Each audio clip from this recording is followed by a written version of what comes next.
कल्याण इच्छुक जिज्ञासु होकर के अपने कल्याण की बात संत गुरुजनों से शेयर करते हैं, तो लाखों पापों को कुचल करके वो प्रसन्न करता है। लेकिन उससे भी बड़ी बात है, सुमरण करता करोड़ है। जब सुमरण करते हैं तो करोड़ों पाप आड़े आते हैं। अब उन करोड़ों पापों को हटा करके जो कोई साधक होता है वही सुमरण कर पाता है। सुमरण का स्वरूप ही ध्यान है, अपने आत्मा का स्मरण करना, उसका चिंतन करना, संसार से मन को हटाना। नहीं तो इस समय लोग प्रपंच करके या संसारी धंधा करके धन कमा के उसी में समय नष्ट कर रहे। समय तो सबका चला जाता है, लेकिन उसका जो सदुपयोग करता अपने और पर के कल्याण में, उसका ही जीवन धन्य होता है। काव्य शास्त्र विनोदेन कालो गच्छति दीम धाम विष्णेंच मूर्खाणाम निद्रया कलहेन व। नीति में कहा गया कि समय दो तरह से गुजरता है। जैसे सदगुरु कबीर ने कहा कि माया, ये धन भी दो तरह से खर्च होता है। कबीर माया जात है सुनो शब्द निज मोर, दाता के घर साधुजन सुमो के घर चोर। ये माया जाती है लेकिन दो तरीके से। दाता भक्त उदार हृदय का जो होता है उसके तो संत गुरुजन को खिला करके अपना पुण्य कमा लेता है। और सुमो के घर चोर, सुमोतान उसके घर चोर धाड़ा लगाते हैं, वो चोर उचक के खा जाते हैं उसको, तो वो दुरुपयोगी करता। समय धन शक्ति ये सब जाती है, सबके पास से आती भी है, लेकिन इसका जो सदुपयोग करना जानता है वो इसका सदुपयोग कर लेता है। तो इस तरह से समय भी हमारे सबके पास। तो सज्जनों का, संतों का, साधकों का समय कैसे गुजरता है? काव्य शास्त्र विनोदेन कालो गच्छति धीम धाम। काव्य शास्त्र पढ़ने में, सत्संग में, ध्यान चिंतन में उनका समय यूं ही गुजर जाता, पता ही नहीं चलता। और मूर्खों का समय व्यसनेंच मूर्खाणाम निद्रया कलहेन वा, ये 3 में जाता उनका। व्यसन लगा लेते हैं कुछ न कुछ, वो दुर्व्यसन करते हैं। चाय की तड़ियों पर बैठे रहते हैं, शराब का व्यसन लगा लिए, ताश खेल रहे हैं और प्रपंच कर रहे हैं। व्यसनेंच मूर्खाणाम निद्रया, या फिर सोते हैं, या फिर कलहेन वा, कलह करने की आदत, तो वो नष्ट करते हैं समय। तो आप सब बड़े भाग्यशाली है कि इस जीवन का बहुमूल्य समय ध्यान चिंतन सत्संग में देने का प्रयास करते हैं। समय तो सभी के पास है, जवानी भी सबके पास है, लेकिन जीवन यौवन राजमद अविचल रहे न कोई, जो दिन जाए सत्संग में जीवन का फल सोई। उसी को जीवन का फल समझना चाहिए।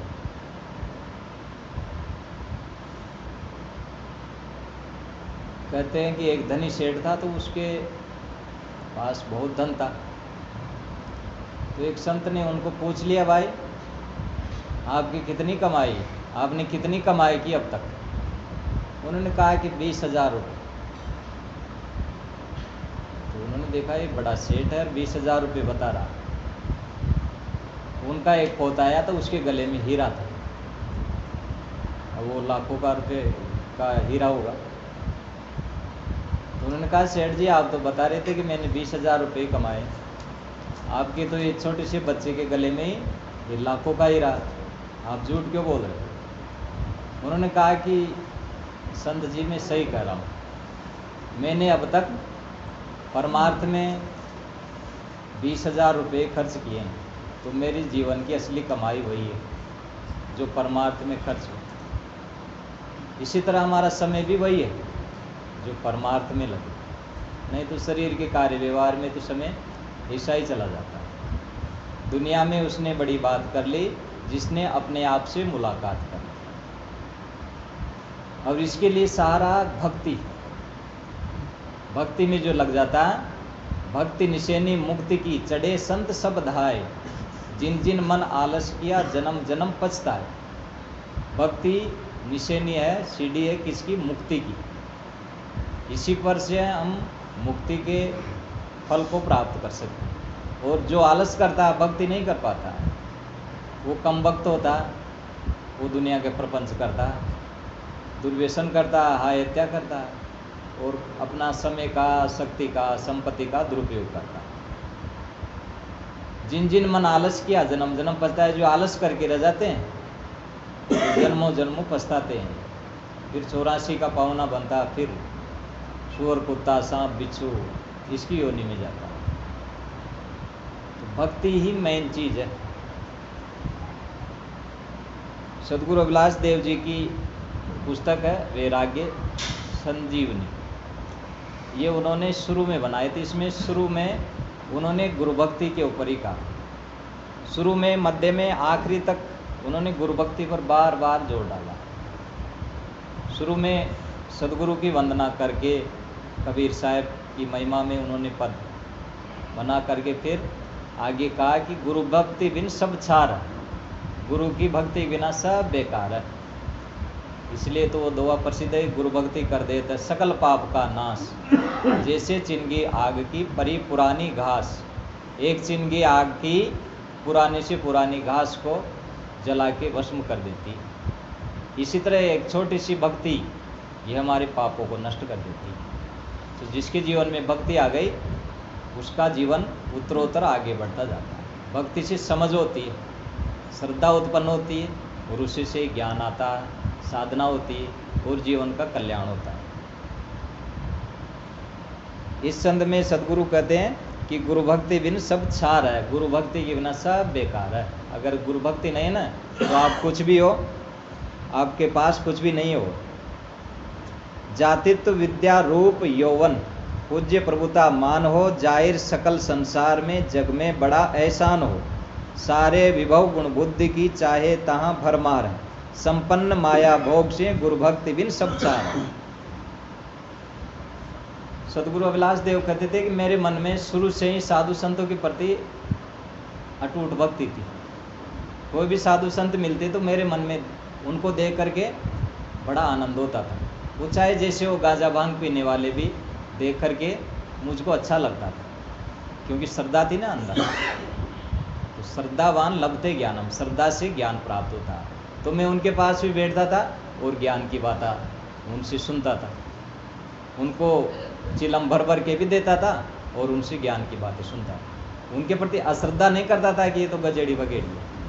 तो उनसे वो सीख लेते थे और ग्रहण करते थे, और फिर घर में ही रहते रहते भक्ति करते करते वो वैराग्य से पूर्ण हुए। तो शुरुआत में ही उन्होंने पूरे तो उन्होंने 100-150 ग्रंथ बनाए, लेकिन शुरू किए उनकी रचना वैराग्य संजीवनी। इसका हम साधु लोग पाठ करते हैं और इसमें वैराग्य पर खूब चर्चा।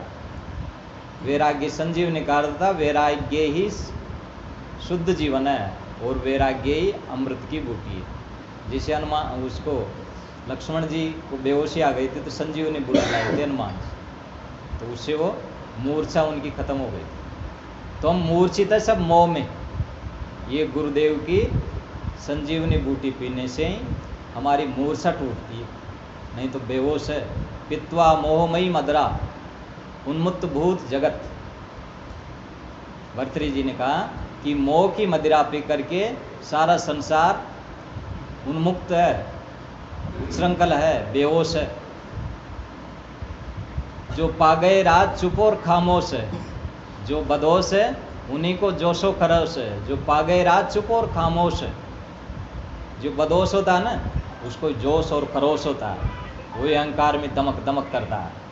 लेकिन जो राज पा जाता है जिंदगी का, वो चुप और खामोश हो जाता है, शांत रहता है, वो बकबकाता नहीं छोटी छोटी बातों में, व्यर्थ में अपनी शक्ति नष्ट नहीं करता। हम सबसे ज़्यादा अपनी शक्ति बोल करके नष्ट करते हैं, और उससे ज़्यादा व्यर्थ सोच करके अंदर ही अंदर व्यर्थ बातें सोचते हैं। कोई भी आया गया, ये कहाँ जा रहा है, ये कौन है, इसको ऐसा नहीं करना चाहिए, इसको ऐसा करना चाहिए। व्यर्थ में हमारा कोई अधिकार नहीं उसको सोचने बारे में, लेकिन फिर भी सोचेंगे। तो ये क्यों? हमारी मन की अनियंत्रितता। मन न जाने क्या क्या सोचता है, जिसमें इसका बस नहीं है वहाँ सोचता। अब जब ये नियंत्रण हो जाता फिर ये फालतू नहीं सोचता, फालतू नहीं बोलता, फालतू नहीं देखता, फालतू नहीं खाता, सब में संयम हो जाता। तो ये किससे आता? जब ज्ञान और समझ बढ़ता। तो इसमें सदगुरु कहते हैं कि जाति में भी कोई बहुत बड़ा हो, विद्वान भी बहुत हो, जातित्व विद्या रूप यौवन, रूपवान भी हो। नरस्य भूषणम रूपम, रूपस्य भूषणम गुणम, गुणस्य भूषणम क्षमा। नर का भूषण है रूप, गुणस्य भूषणम ज्ञानम, ज्ञानस्य भूषणम क्षमा। मनुष्य का आभूषण है, वो मनुष्य अच्छा लगता है जो रूपवान होता है, दूर से अच्छा लगता है। तो लेकिन देखने में तो अच्छा लेकिन उसमें दुर्गुण है तो फिर वो कोई काम का नहीं। तो इसलिए कहा कि रूपस्य भूषणम गुणम, गुण होना चाहिए तब रूप काम का, नहीं तो वह बेकार है। और गुणस्य भूषणम ज्ञानम, गुण तो है, गुणवान तो है, कई तरह के हुनर है उसमें, कई तरह की कलाएं हैं, लेकिन ज्ञान नहीं है तो बिना गुरु के ज्ञान के बेकार है। इसलिए ज्ञान गुण से भी श्रेष्ठ है, रूप से श्रेष्ठ है गुण, गुण से श्रेष्ठ है ज्ञान। और ज्ञान हो लेकिन अहंकारी हो, क्षमाशील न हो, तो फिर उसका ज्ञान भी बेकार है। ज्ञान का भी उच्चतम स्वरूप क्षमाशील होना, सबल क्षमी, बलवान होकर भी क्षमाशील होना, सहनशील होना, वो ज्ञान से भी ऊंची बात है। सबको क्षमा कर दे, बिना शर्त के क्षमा कर दो, और बिना शर्त के दूसरे का सम्मान करो, बिना शर्त के माफ़ी मांग लो। किसी से गलती हो गई या हमसे गलती हो गई तो उससे शर्त न रखे कि वो माफ़ी मांगे तब मैं उसको क्षमा करूँ, बिना शर्त के उसको क्षमा कर दो। और बिना शर्त के ही उससे आप बिना शर्त के उससे माफ़ी मांग लो, कोई क्षमा, वो ये शर्त ना रखो भाई वो मांगे तब मैं उसको क्षमा करूँ, बिना मांगे ही कर दो आप। उससे गलती हो गई तो ये ना सोचे भाई वो मांगे या वो बोले तब मैं बोलूँ, आप पहले से पहल करके उससे बोलो। तो ये बड़ी बात है। तो रूपस्य भूषणम गुणम, रूप का आभूषण है गुणवान होना। रूप तो माता पिता द्वारा, प्रकृति द्वारा मिलता है पूर्व जन्म से, तो इसमें आदमी का बस नहीं है, जैसा मिला वैसा ठीक है। और इससे कोई सुखी भी नहीं होता। रूपवान भी कई मूर्ख होते हैं, तो इसमें कोई बड़ी बात नहीं है। अति रूप भी दुखदायी हो जाता है, इसलिए नीतिकार ने कहा कि अति सुंदर होने के कारण माता सीता का हरण हुआ और जीवन भर बेचारी रोती रही। तो एक ऐसे कई सुंदर होते हैं, तो वो केवल शकल सुंदर है, अकल सुंदर नहीं है। अकल को सुंदर बनाना चाहिए। अकल सुंदर बनती है ज्ञान से, सत्संग से, भजन भक्ति से, उसमें विवेक जागृत होता है। अब जब विवेक जागृत हो जा तो सदा सुखी रहता। सुंदरदास जी ने कहा, जाहि को विवेक ज्ञान ताहि को कुशल जान, जाहि और जाए वहाँ को वाई और सुख है। जैसे कोई पायन पैजार को चढ़ाए ले तो वहाँ को नहीं, काटा कोबरे को दुख है। भावे कोई निंदा करे, भावे तो प्रशंसा करे, वो तो देखो आरसी में अपना ही मुख है।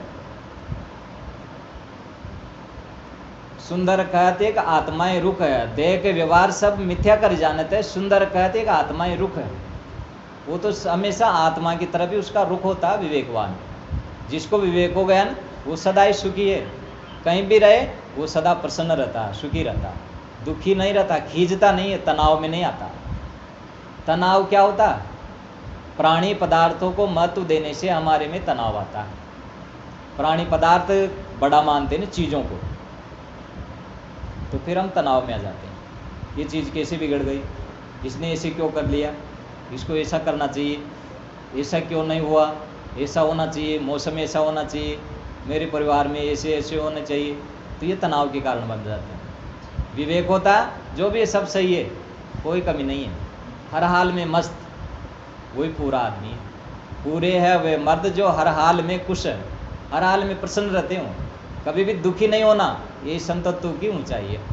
इसलिए सुंदरदास जी कहते हैं, जाहि को विवेक ज्ञान, जिसको विवेक ज्ञान उत्पन्न हो गया, ताहि को कुशल जान, उसकी सदा ही कुशल है, सदा वो कुशल रहता, उसके जीवन में आनंद रहता, सुख रहता। जाए और जाए वहाँ को वहीं और सुख, कहीं भी जाए वो सदा सुखी रहता। मूर्ख कहीं भी जाए सदा दुखी रहेगा, वो हमेशा उसके जीवन में तनाव रहेगा, दुख रहेगा, शिकायत रहेगी। और विवेकवान समझदार जहाँ भी जाएगा वो खुश रहेगा, वहीं वो मित्र बना लेगा। और मूर्ख जहाँ भी जाएगा वहाँ शत्रु बना लेगा, क्योंकि मूर्ख था। वो का दृष्टांत आता है कि एक उल्लू नाम का आदमी था एक गांव में। तो वो गांव में रहता था, तो गांव वाले उल्लू कहते थे उसको। वो मूर्ख था, समझता नहीं था, तो उल्लू ही नाम रख दिए थे उसको। तो परेशान होकर गांव को छोड़ कर चला गया, दूर चला गया 80 कोस पर। वहाँ जाके देखा इस गांव में रहेंगे, यहाँ बढ़िया। वहाँ जाके एक कुएं पर बैठ गया, बाहर कुएं पर बैठ गया। तो वहाँ पर माताएं पानी भरने आती थी, तो पानी भरने आती थी। तो एक माता है, भाई बाबा उधर बैठो, यहाँ हम पानी भरते हैं। तो वो किसक किसक का करके वहीं बैठ गया, दूर नहीं बैठा। उसने फिर कहा, भाई थोड़ा उधर किसको, अभी यहाँ और पानी भरने वाले आएगी माताएं, फिर आपको किसका आएगी। तो उसने किसी किसका के वहीं बैठ गया। तो फिर उसने कहा कि तो उल्लू है क्या। तो उसने सोचा, भाई ये कैसे मेरा नाम जान गई। तो उसने कहा कि 80 कोस पर छोड़ा गांव, तू कस जाना उल्लू नाम। मैंने मेरा गांव 80 कोस पर छोड़ दिया और उल्लू कैसे जान गई। तो उसने कहा कि कूद कुदैया दाइन बाँव, तब मैं जाना उल्लू नाम। तू कूद काद के यहीं बैठ गया तो समझ गया तो उल्लू ही तो है। तो इसलिए हम अपना मूर्खतापन नहीं छोड़ेंगे ना, तो कहीं भी जाएं दुखी रहेंगे। इसलिए कहावत है कि चुगलखोर कहीं भी जाए वो सदाई पिटने की साय ले लेता। हो जहाँ जाएगा, जहाँ चुगली खाएगा तो पिटा जाएगा। लेकिन जो प्रेमी होता, एक दूसरे के साथ सुंदर व्यवहार करता, मधुरता का व्यवहार रखता, दूसरे को सुख देता, जहाँ जाता वहीं वो मित्र बना लेता। तो हमारे स्वभाव की गड़बड़ी हमको दुखी करती है। चीज़ों का अभाव दुखी नहीं देता, हमारा स्वभाव गड़बड़ होता है, इसलिए हम दुखी रहते हैं। इसलिए स्वभाव की सुंदरता मनुष्यत्व है। तो जाति में विद्या में पूर्ण हो तो आदमी उसमें, तो भी अगर जवानी में पूज्यता, प्रभुता, मान सम्मान हो, सारे संसार में उसका बहुत एहसान मानते हो और लोग उसकी बहुत प्रशंसा करते हो, उसमें बहुत सारे गुण हो, बुद्धि हो। बुद्धिवान तो, विद्वान तो रावण भी था, लेकिन वो चरित्रहीन था, इसलिए बदनाम हुआ। राम कोई इतने विद्वान नहीं थे, रावण तो ब्राह्मण जाति से भी था, राम तो क्षत्रिय थे और वो बहुत विद्वान था चारों वेदों का, और राम तो सामान्य थे। लेकिन राम के पास चरित्र था और उनका भाई उनके साथ था, इसलिए उनकी विजय हुई। और रावण के पास चरित्र नहीं था और उसने अपने भाई को भी दुश्मन बना लिया। हमारे अपने ही दुश्मन क्यों बन जाते हैं? हमारे अहंकार के कारण। ये अहंकार ही हमारा जानी दुश्मन है। दूसरे को तो बाद में बनाते हैं हम दुश्मन, खुद को बना लेते हैं। जो अपना ही मित्र नहीं बन सका वो दूसरे का क्या बनेगा? जो अपना नहीं हो सका वो अपनों का क्या होगा? इसलिए अहंकार हमको अपने से ही दूर करता है, इसलिए अहंकार को फटकने नहीं देना चाहिए। इसके लिए ये विनम्रता, ये गुरु भक्ति ही हमारे अहंकार को तोड़ती है। गुरुसु ज्ञान जो लीजिए, शीश दीजिए दान, केतिक भोंदू पचमुए राख जीव अभिमान। कई भोंदू अभिमान रख के पच पच के मर गए कि मैं तुम्हें सब जानता हूँ, किसी की जरूरत नहीं साधु गुरु। लेकिन बिना साधु गुरु के नैया पार नहीं लगती।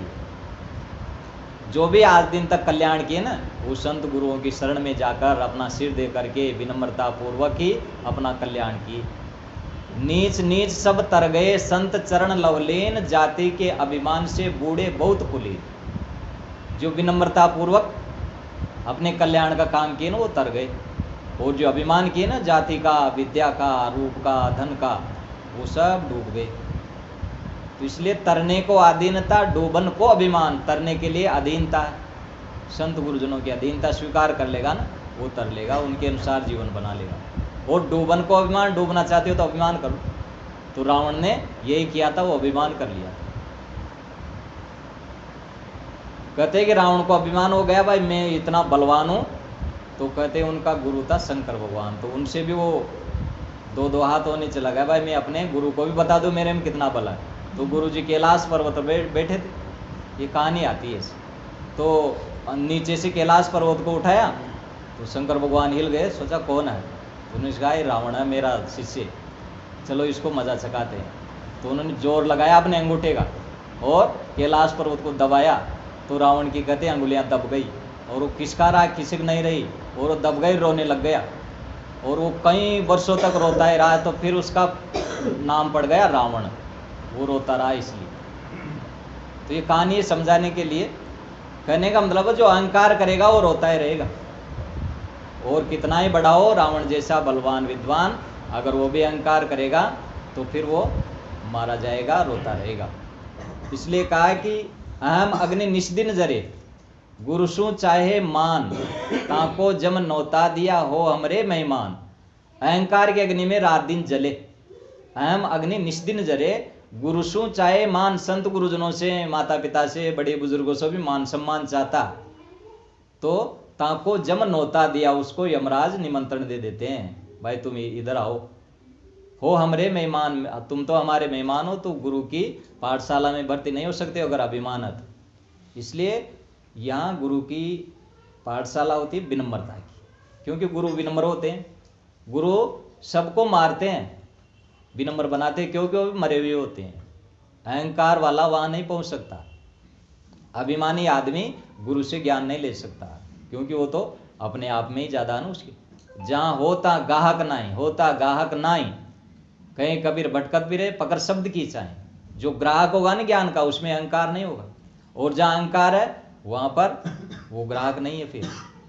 इसलिए विनम्रता पूर्वक जो जितना संत गुरु के चरणों में जाकर अपना सिर देगा, वो उतना ही ज्ञान उसको प्राप्त होगा।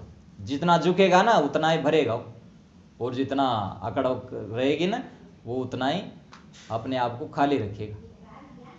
तो इसलिए कहा कि वो जाति में, विद्या में पूर्ण हो और बहुत बड़ा हो, लेकिन अगर उसमें गुरु भक्ति नहीं है ना तो वो सब बेकार है उसके लिए। तो संपन्न माया भोग से गुरु भक्ति बिन सब चार है। माया भोग से संपन्न हो लेकिन गुरु भक्ति नहीं ना तो सब चार है, बेकार है, धूल है, राख है सब। डिप्टी कलेक्टर मिनिस्टर हो, विश्व का सरदार हो, सेना हुकूमत नारी रमणी, साथ में गुलजार हो, कंचन भवन में हो रमन, सुख भोग योग अपार है, वश में किए संसार को, गुरु भक्ति बिन सब चार है। वो डिप्टी बन जाए, कलेक्टर बन जाए, मिनिस्टर हो जाए, विश्व का सरदार हो जाए, सेना हुकूमत नारी रमणी सब कुछ हो, साथ में कंचन भवन में रहता हो, लेकिन फिर भी उसके योग भोग अपार है, सारे संसार को अपने कमांडर में रखता, लेकिन गुरु भक्ति नहीं तो सब बेकार है। इसलिए साहब ने कहा गुरु की भक्ति बिन राजा रासब होई, माटी लदे कुमार की घास न डारे कोई। कबीर गुरु की भक्ति बिन राजा रासब होई, माटी लदे कुमार की घास न डारे कोई। गुरु की भक्ति के बिना तो राजा भी रासब यानी गधा बनेगा वो, क्योंकि दुनिया भर का गधा लदाई कराता है ना वो, ये कर दूं वो कर दूं, वोटों में झूठ बोल बोल कर करके लोगों से छल कपट करके ये ऐसा करता है, तो वो गधा बनेगा फिर दुनिया। हम गधाए तो हैं अगर मोह माया में है, तो ये जिंदगी भर ये ढोते रहते हैं एक दूसरे। मोह और बैर दोनों गधापन है, दोनों को ढोना पड़ता है। जिससे मोह कर लिए उसको भी ढोना पड़ता है, और बैर कर लिए उसको भी ढोना पड़ता है। इसलिए विवेकवान न मोह करते हैं न बैर करते हैं किसी से, वो समता में रहते हैं। राग न रोष न द्वेष दुख दास बहे बहुपार। गोस्वामी तुलसीदास जी ने कहा कि तुलसी ममता राम सो समता सब संसार, राग न रोष न द्वेष दुख दास बहे बहुपार। वो दास भव से पार होता है, वो भक्त भव से पार होता है कि जिसकी ममता एक राम में रहती है, आत्मा राम में ही उसका मोह रहता है, और दुनिया में समता सब संसार, सब संसार से समता रहती है। समता का मतलब न किसी से मोह न किसी से बैर, ज़्यादा अटैचमेंट नहीं होता उसका किसी से। मोह करेगा तो फिर टेंशन होगी। एक गाड़ी पर लिखा हुआ था नो लव नो टेंशन। आप किसी से लव नहीं करोगे तो टेंशन भी नहीं होगी। किसी से मोह कर लिए, लव का मतलब मोह कर लिए तो फिर उसकी टेंशन होगी। अब टेंशन फ्री रहना चाहते हो तो मोह से फ्री रहो। ये मोह आदमी को दुखी करता है। माता सीता ने भी अशोक वाटिका में ये कहा था कि जो मोह है ना वो मुझे परेशान कर रहा, इसलिए उन्होंने महात्मा लोगों की प्रशंसा करते हुए अशोक वाटिका में वाल्मीकि रामायण में एक श्लोक आता है, धन्या खलो महात्मना मुनिये सत्य सम्मता। जितात्मानो महाभागो ये शाम नस्त प्रिया प्रिय। वो राम के मोह में पीड़ित थी तो कहती है कि वो महात्मा बड़े धन्य भागी है। धन्य खलो महात्मन, वो महात्मा निश्चयी, खलो यानी निश्चयी, वो महान आत्मा है। मुनिय सत्य सम्मता, जो मुनि है, कम बोलते हैं, मननशील है, आत्मचिंतन में लीन रहते हैं। मुनिया और सत्य सम्मता, सत्य में स्थित है, सत्य को छोड़कर झूठ में उनका मन नहीं भटकता, वो सत्य में स्थित है। जितात्मानो महाभाग है, वो अपने इंद्रियों को जीत लिए, आत्मजय हो गए, मनोजय हो गए और बड़े भाग्यशाली हो गए। उन्होंने अपने भाग्य को जगा लिया। भाग्य कैसे जगता? ये सत्संग से, गुरु की शरण से ही जगता। इसमें पुण्य बढ़ता हमारा, हमारी पाप की प्रवृत्ति नष्ट होती है। कुसंग में जाने से दुर्भाग्य जगता है, सत्संग में जाने से भाग्य जगता है। आदमी के पास दोनों कमाई, पाप की भी और पुण्य की भी, दोनों से मिश्रित हमारा जीवन है ये। अब सत्संग में हम जितना जाते हैं ना, उतना ही पुण्य कमाते हैं, भाग्य जगाते हैं, और कुसंग में, प्रवृत्ति में जाते हैं, उतना ही दुर्भाग्य जगाते हैं। इसलिए सत्संग हमारे पापों को नष्ट करके पुण्य की तरफ हमको प्रगतिशील करती है। तो इसलिए माता सीता कहती है कि जितात्मानो महाभागो, बड़े भाग्यशाली है। कौन? ये शाम नस्त प्रिया प्रिय। ये पंक्ति महत्वपूर्ण है। जिसका कोई प्रिय नहीं है और कोई अप्रिय नहीं है। कुटिल मन में अप्रिय लगता, सास बहू में लड़ाई होती है तो वो अप्रिय लगती है। पहले बहुत प्यारी लगती थी, अब बहुत खारी लगती है, क्योंकि मोह किया था ना। तो जहां मोह करोगे वहीं से बैर आएगा। इसलिए ज्यादा चिपको मत किसी की, सहज रहो आप, तो फिर उनसे बैर भी नहीं होगा। ज्यादा आप इच्छा करोगे ना पुत्र से, पुत्र वधु से, तो पहले तो अच्छा लगेगा मोह में, और फिर बहुत बुरा लगेगा, बहुत खटास आएगी। इसलिए ये शाम नस्त प्रिया प्रिय। माता सीता कहती है वो बड़े भाग्यशाली संत गुरुजन जिनका कोई प्रिय नहीं है और कोई अप्रिय नहीं है। इस स्थिति को समता कहते हैं। इसमें विषमता नहीं रहती है।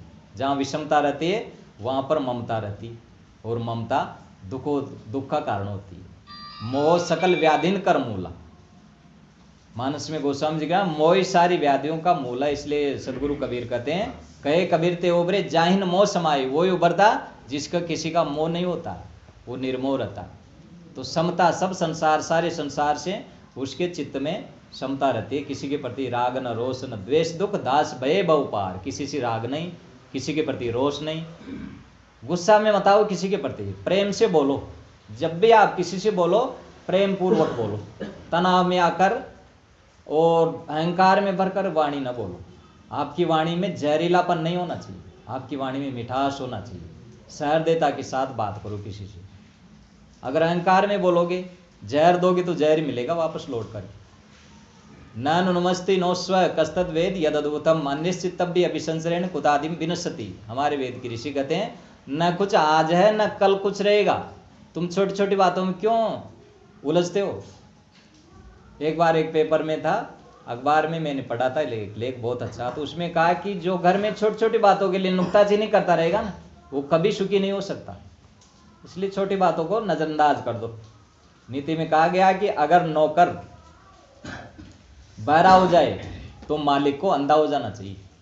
नौकर कोई बात नहीं सुन रहा हमारे छोटा, तो मालिक को क्या हो जाना चाहिए? अंधा हो जाओ, आप भी अनसुना कर दो, कोई बात नहीं, नहीं सुन रहा तो फिर मानेगा। कभी किसी का मन नहीं है ना, तो वो बात नहीं मान रहा तो कोई बात नहीं, फिर मानेगा समय से। ज़्यादा किसी के पीछे ना पड़ो, उससे आपका मन भी अशांत होगा।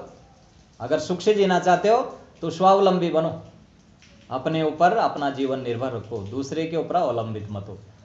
वही जीवन सुखी है जिसमें दूसरे की जरूरत कम से कम पड़े, वो सुखी रहेगा सदा। जो दूसरे पर अवलंबित रहेगा वो दुखी रहेगा। इसलिए साहब कहते पानी मांग न पीऊ, पानी भी मांग की मत पियो, उठ के पी लो, तब आप सुखी रहोगे। और अब बात बात में इच्छा करेंगे मेरा बेटा मेरी बहू मेरी सेवा करे, तो वे सेवा की चाहना ऐसी होती है कि आपको बीमार भी कर देती है। एक डॉक्टर था गुजरात का, डॉक्टर जितेंद्र अड़िया, उनकी पुस्तक है। उन्होंने अपने संस्मरण में लिखा कि मेरे पिता और माता, मेरी माता की तो ये इच्छा थी कि मैं किसी से सेवा नहीं कराऊंगी और मैं भरी मांग मरूंगी, तो वो किसी से जीवन भर सेवा नहीं करवाए। कभी भी जुकाम भी हो जाती, कुछ भी हो जाती, तो काम करती रहती थी और उसमें उपवास कर लेती थी। और उसका यही था निश्चय, भाई मैं सेवा नहीं करवाऊंगी किसी से। तो वो सेवा नहीं करवाए जीवन भर, और वो मेरे पिता से पहले ही उसने शरीर छोड़ दिया। अब मेरे पिता की क्या सोच थी, देखो सोच के अनुसार जीवन बनता। मेरे पिता सदा ही हमको उपदेश देते रहते थे, माता पिता की सेवा करना चाहिए, माता पिता की सेवा करना चाहिए, ये गाना गाते रहते थे हमेशा ही। तो अब वो क्या बीमार रहते थे अधिकतर, अब वो बीमार रहते थे ना, तो फिर वो उनको हॉस्पिटल में ले गए एक बार, तो वहां भी यही गाना गा रहे, तुमको और सेवा करना पड़ेगा, माता पिता की सेवा करना चाहिए, सेवा करना चाहिए। अब सारे बहन भाई का हम उनके चारों तरफ थे, तो मैंने कहा कि भाई पिताजी आपकी क्या सेवा नहीं हो रही बताओ, कि सेवा तो हो रही लेकिन तुमको और सेवा करना पड़ेगा, तो और कर लेंगे। तो उनके मन में क्या था कि देख के सेवा न करे, देख के सेवा न करे, ये सब वहम रहता था। तो वो ऐसी साइकोलॉजी उनको बीमार बना देती। तो ऐसे जैसे हमारा मन होता है ना, वैसा ही तन हो जाता। इसलिए हम अगर संयम नियम से रहें और ये सोच रखें कि मुझे किससे सेवा नहीं लेनी और मैं दूसरे पर अवलंबित न हूं, मेरे मन में दूसरे की चाहना कम से कम हो, तो फिर हम स्वतंत्र और सुखी रहेंगे। नहीं तो दूसरों के गुलाम बने रहेंगे, इसके बिना हम ऐसे रहेंगे। अब लाइट चली गई तो चल गई, हमारे बस में तोड़े, लाइट वाले हमारे कंट्रोल में तोड़े, चली गई तो चल गई, हम अपनी आवाज बढ़ा ली। तो इसलिए किसी पर अवलंबित नहीं होना, जब जैसी परिस्थिति हो उसके अनुसार ढल जाना। इंग्लिश में एक कहावत है, the people and circumstances powerless unless you are react them. इसका अर्थ होता है लोग और परिस्थितियां तुम्हारा कुछ नहीं बिगाड़ सकते जब तक आप उनकी प्रतिक्रिया नहीं करते हैं। इसका मतलब है प्रतिक्रिया करने का मतलब हम उनसे प्रभावित होते हैं। प्रभावित होने का मतलब है कि एक बार एक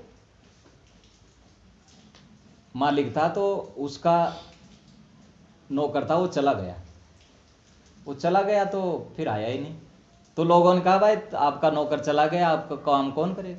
कि मैं ही काम करने का अभ्यास बना लिया हूँ, अब मुझे नौकर की जरूरत नहीं पड़ेगी। मैं उसका गुलाम रहता था पहले, भाई नौकरी काम करेगा, नौकरी सब कुछ करेगा। अब वो चला गया, मेरे बिना वो रह सकता तो मैं भी उसके बिना रह सकता हूँ, मैंने अभ्यास बना लिया, अब उसकी कोई जरूरत नहीं। तो हम जितना स्वावलंबी बनेंगे ना अपना, तो उतना ही हम हमारी गुलामी प्राणी पदार्थों के प्रति हटेगी। इसलिए लोग और परिस्थितियां हमारा कुछ नहीं बिगाड़ेंगी। हम सोचते हैं ना भाई इसके बिना मेरा बिगड़ जाएगा, किसी के बिना कुछ नहीं बिगड़ता किसी का। या ऐसी परिस्थिति हो जाएगी तो क्या होगा, बारिश ज्यादा हो जाए तो क्या होगा, बारिश कम होगी तो क्या होगा, गर्मी पड़ेगी तो क्या होगा, बाढ़ आ जाएगी तो क्या होगा, कुछ नहीं होगा। अनादिकाल से बाढ़, गर्मी, ओला पाला, वर्षा, जवानी, बुढ़ापा, नाथ अनाथ सब हुए हैं।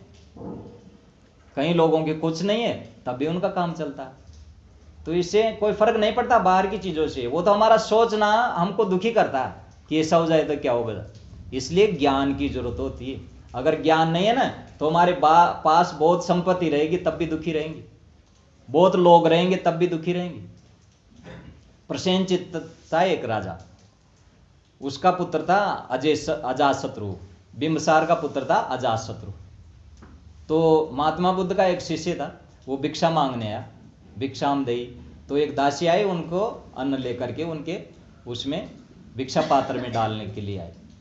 तो वो डाल रही थी, तो उन्होंने नहीं लिया कि बस इतना ही बहुत है, आधा ही लिए, वो आधा अन्न छोड़ दी। ऊपर से वो जो राजा थे अजातशत्रु, वो देख रहे थे। तो वो सोचा भाई ये इतना प्रसन्न है ये भिक्षुक, और ये आधा ही अन्न ले रहा और फिर भी कितना खुश है, और मैं राजभवन में रह रहा हूं, मेरे दास दासियां, नौकर चाकर सब कुछ है, लेकिन फिर भी मैं इतना दुखी क्यों हूं। तो भाग करके नीचे आया। उन्होंने कहा कि आप इतने खुश कैसे हैं? तो उन्होंने कहा कि मैं कल की चिंता नहीं करता हूं, इसलिए मैं खुश रहता हूं। तो ये सूत्र आपको कहां से मिला? कि ये मेरे गुरुदेव की कृपा, मेरे गुरु है बुद्ध, उन्होंने मुझे ऐसा ज्ञान दिया कि कल की चिंता नहीं करना, तब तुम खुशी रहोगी। तो वो बड़ा प्रभावित हुआ, और उसने कहा कि तो आपने तो ये थोड़ा सा लिया, इसमें क्या गुजारा होगा। उसने अपना मुकुट उतार करके उस भिक्षा पात्र में रख दिया कि बुद्ध को जाकर के मेरा राज मुकुट दे देना, मैं इस राज मुकुट से अब परेशान हो गया हूँ, मैं भी अब बुद्ध की शरण में आना चाहता हूँ। तो जाकर उनको दिए। तो बुद्ध ने देखा भाई मैं तो ये राजपाट सब त्याग करके पहले आया, मैं इसका क्या करूँगा। उसका अहंकार उसको मेरे पास नहीं आने दिया, चलो मैं उनके पास जाता हूँ, मुकुट लेकर के चले गए। और उनको मुकुट देते हुए कहा कि मैं इसका क्या करूँगा, राजमुकुट मेरे काम का नहीं, ये तुम्हारे काम का। उन्होंने कहा ये राजमुकुट मेरे को काटता, मेरे को नींद नहीं आती इसमें, मैंने गलत काम किया इसके खातिर। वो पिता की हत्या करके बैठे थे। अब जो पितृहंता होगा कैसे नींद आएगी उसको? पिता को मार के राजपाट किए हैं कई राजा लोग, तो ऐसे लोग कैसे सुखी रहेंगे? तो अशांत होता था बार बार। जो गलत कर देगा वो अशांत होगा, उसको कोई दुनिया की शक्ति बचा नहीं सकती। इस धरती आकाश के बीच में क्षमा नाम की कोई चीज नहीं है। हम गलत कर देंगे ना तो हम दुखी होंगे, कोई जाने या न जाने, हम तो जान रहे हैं। हमारी आत्मा रूपी परमात्मा सब जानता है, इसलिए कहा होता भाई परमात्मा सब देख रहा। तो वो बड़ा परेशान होता था। उन्होंने कहा अब परेशान होने की जरूरत नहीं, बीती ताई विसार दे, आगे की शुद्ध ले। अब आगे से गलत मत करो, अब पाप मत करना, अब धर्म में लगो, अब तुम धर्म की तरफ लगो, सत्संग में लगो और सत्संग सुनने आया करो रोज। और यहाँ रहते हुए तुम राजपाट चलाओ, इसको त्यागो मत। अब तुम राजपाट अपना मत समझो, तुम मेरे को समर्पित कर दिए नहीं राजमुकुट, अब मेरा ही समझो भाई, मेरी आज्ञा से चलो, तुम मेरे दास हो जैसे और अपना राजपाट चलाओ मैं कहूँ जैसे। तुम दुखी नहीं होगे, तुम अपना मान करके आसक्ति करके चलाते हो ना, इसलिए दुखी होते हो। फिर उसको ज्ञान प्राप्त हुआ और फिर वो सहज हुआ, सुख से वो राजपाट करने लग गया। तो उसने देखा कि मैं राजपाट में रहते हुए भी दुखी हूं और ये भिक्षु कुछ नहीं है, इसके पास कुछ नहीं, फिर भी इतना सुखी कैसे? तो ज्ञान हमको सुखी करता है ऐसे ही। जिसके अंदर ज्ञान होता है ना वो सदा प्रसन्न और सुखी रहता है। और अज्ञानी आदमी धन संपन्न होते हुए, राजपाट होते हुए दुखी होता है। तो इसलिए सदगुरु कहते हैं कि अगर संपन्न हो माया भोग से फिर भी अगर गुरु भक्ति नहीं है तो सब बेकार है। वो चाहे डिप्टी कलेक्टर मिनिस्टर कुछ भी हो जाए, साथ में कंचन भवन हो, फिर भी वो दुखी रहेगा। कंचन भवन में तो रावण भी था ना, लेकिन वो लोलुप था ना, फिर भी पराय स्त्री का हरण करके कहाँ नरक में मुंह दिए। उसको सुख नहीं था उस सोने की लंका में।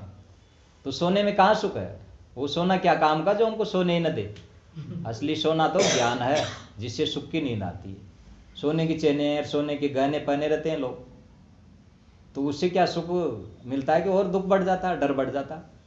एक माता आई थी तो उसके 2-3 लाख का यहाँ पर पहन रखी थी गहना। मैंने कहा इसको पहन करके आप इधर उधर जाओगे तो डर नहीं लगता? कि डर तो लगता ही। तो ऐसा सोना क्या काम का जो डराए? इसलिए तो कहा होता ना, ऐसा सोना क्या काम का जो कांचक है, जिसे कांचक है वो बर्बाद कराए, दुखी करे। तो दुखी तो देने की चीज है। एक बार मैं एक जगह किसी भक्त के घर मच्छरदानी लगा के सोया हुआ, तो एक माता थी वो भी वहां सो रही थी। तो वो बोलते हैं मच्छर काटते हैं हमको। मैंने कहा आप भी मच्छरदानी ले आओ। अब वो नथ पहन रखी थी यहाँ पर तो नथ पहन रखी थी, तो वो बोले चार जी मैं तो गरीब आदमी चा मगन कटाऊं अतरा पीसा जते तो पीसाड़ा मुझको पीसाड़ा कहाँ है? 100-200-500 की आती है मुझको मच्छरदानी, इसमें कोई ज्यादा थोड़ा ही लगता है। आपकी नथ कितने की है? कोई 50,000 की, लाख की होगी, तो इससे ज्यादा महंगी थोड़ी हो, कहीं तो पढ़नी पड़े से। तो लोगों को क्या समझ नहीं है कि क्या चीज लाना चाहिए, कैसे सुखी रहते हैं। अब दुख वाली चीज मुझको आप मैं ये 500 रुपए की मच्छरदानी मान लो, तो इनसे मैं आराम से सोऊंगा, मच्छर भी नहीं काटेंगे, न चोर का डर है। अब आपको मच्छर भी काटेंगे, चोर का भी डर है कि मेरी इसको न ले जाए, और मच्छर भी काटेंगे। तो समझ नहीं होने के कारण आदमी ऐसे दुखी रहता है, पैसे होते हुए भी समझ सही नहीं होने के कारण। अब समझ सही होती है ना, वो सुखी रहता है जीवन। सुख सहजाएं आवसी तृष्णा रोग गया, ना सुख काजी पंडिता, ना सुख भूप भया, सुख सहजाएं आवसी तृष्णा रोग गया। ये तृष्णा का रोग नष्ट हो जाएगा ना तो सहज ही सुख आ जाएगा। न काजी से, न पंडित से, न राजा बनने से सुख मिलता। सुख तो सहज ही मिलता जब तृष्णा खत्म हो जाती है। संत सुखी मन जीत, राजा दुखी प्रजा दुखी, रंग दुखी विपरीत, कहे कबीर ये सब दुखी, संत सुखी मन जीत। जो मन को जीत लिया ना वो संत सदा सुखी है, कुछ नहीं होते हुए भी वो सदैव प्रसन्न और आनंदित रहता है। वो क्यों रहता है? क्योंकि दूसरों को प्रसन्नता देता हो। हम जैसा देते हैं ना वैसा पाते हैं, इसलिए अच्छा दो दूसरे।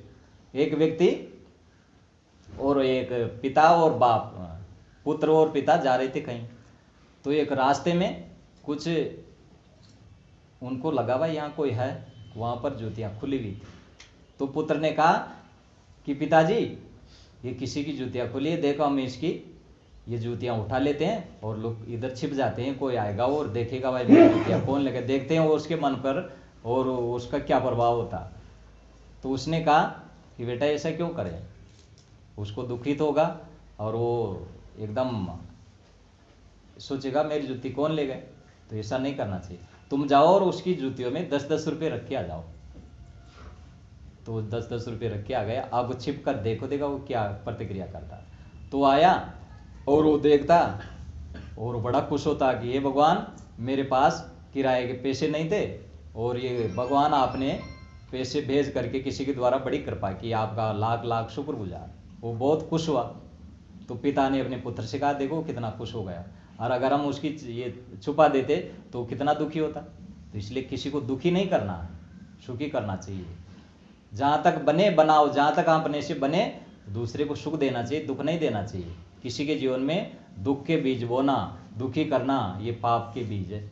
इसलिए सुखी करना चाहिए। हिंसा से जो विरत नहीं होगा वो कभी सुखी नहीं हो सकता। ये हिंसा, ये वाणी के द्वारा भी हिंसा होती है। बुद्ध ने कहा कि ब्राह्मण की एक कम विशेषता नहीं, जो प्रिय लगने वाली चीजों से अपने मन को हटा लेता है, और जो हिंसा से विरत हो जाता है वही सच्चा ब्राह्मण है। वो हिंसा नहीं करता। जितना जितना हिंसा से विरत होता है उतना उतना ही वो सुखी और प्रसन्न होता जाता है। हिंसा वाणी से भी होती है, मन से भी होती है और कर्म से भी होती है। कर्म से किसी को मारे पीटे तो ये कर्म की हिंसा है, और वाणी से किसको चोट पहुंचाए तो ये वचन की हिंसा है, और मन से किसी का बुरा सोचे तो ये मन से हिंसा। इसलिए मन से भी हमको बुरा नहीं सोचना किसी के प्रति। हम बुरा सोचेंगे तो दूसरे से भी हमारे लिए बुरा है। तो इसलिए जाति, विद्या, बुद्धि ये सब अगर है लेकिन गुरु भक्ति नहीं तो सब बेकार है। इसलिए सदगुरु कहते हैं कि विज्ञान बहु शोधन किया चंदा सितारे, भान का छानी प्रकृति की वस्तु को नहीं भेद पाया जान का, निज तत्व को बूझे नहीं आत्म का सत्कार है, चातुर्यता मिट्टी मिली गुरु भक्ति बिन सब चार है। वैज्ञानिक हो गए बड़े बड़े और बड़ी बड़ी खोज कर ली और बहुत प्रसिद्ध हो गए, चंदा सितारे की खोज कर ली। कहते हैं कि 19 अरब निहारिकाओं का पता लगा चुका अब तक वैज्ञानिक। एक निहारिका में अरबों तारे होते हैं। ऐसे भी तारे हैं जो हमारी पृथ्वी पर उनका प्रकाश पहुंचने में लाखों करोड़ों वर्ष लग जाते हैं। तो इतनी प्रकृति की खोज तो कर लिया, लेकिन अपने आप की खोज नहीं किया तो सब बेकार है। दुनिया को छान लिया, सब कुछ कर लिया। 19 बार रेडियम बनाने के लिए मैडम क्यूरी नाम की एक वैज्ञानिक थी, उसने 19 बार मिट्टी को छाना था टनों, तब जाकर रेडियम मिला था उसको। तो वैज्ञानिक बहुत खपाते हैं अपने को। वो भी साधु जैसे एकदम अपने साधना भजन जैसे साधु करते हैं, अपने शरीर को शरीर नहीं समझते हैं और सब कुछ त्याग करके साधना भजन में ही लग जाते हैं। इस तरह वैज्ञानिक भी सारी मोह माया छोड़ कर एकाग्रता पूर्वक वो अपनी खोज में लगते हैं और खोज करते रहते हैं। लेकिन उनकी खोज कहाँ होती है? बाहर, भौतिक होती है।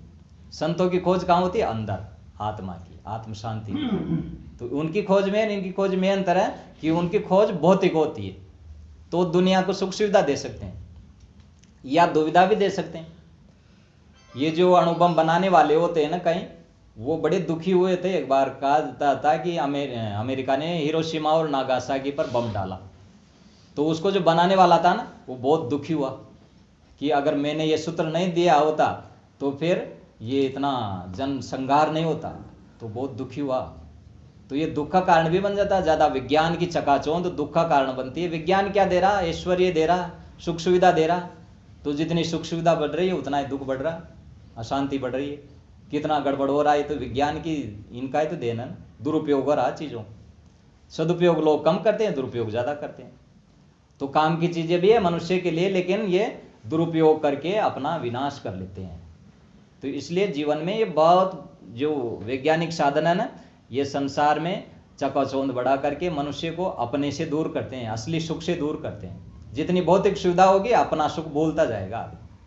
तो इसलिए विज्ञान का और कई तरह का शोधन कर ले, लेकिन अपना भेद नहीं जाना, निज तत्व को नहीं बूझा, आत्मा का सत्कार नहीं है, तो चतुरता सारी मिट्टी में मिल गई। अगर गुरु भक्ति नहीं है तो सब बेकार है। गुरु भक्ति से ही आत्मा का सत्कार होता, आत्मा की जान होती है और वो आत्मा को दुख नहीं देता। गुरु भक्ति किसी को दुख नहीं देने देती है। गुरु यही तो बताते हैं ना, भाई किसी को दुख नहीं देना, कटु वचन नहीं बोलना, घट घट में वही साई बसत है, कटु वचन मत बोल रे, घूंघट के पट खोल रे तो पीऊ मिलेंगे। अविद्या का पर्दा हटाओ और व्यवहार करो सबसे सुंदर, कटु कभी न बोलो।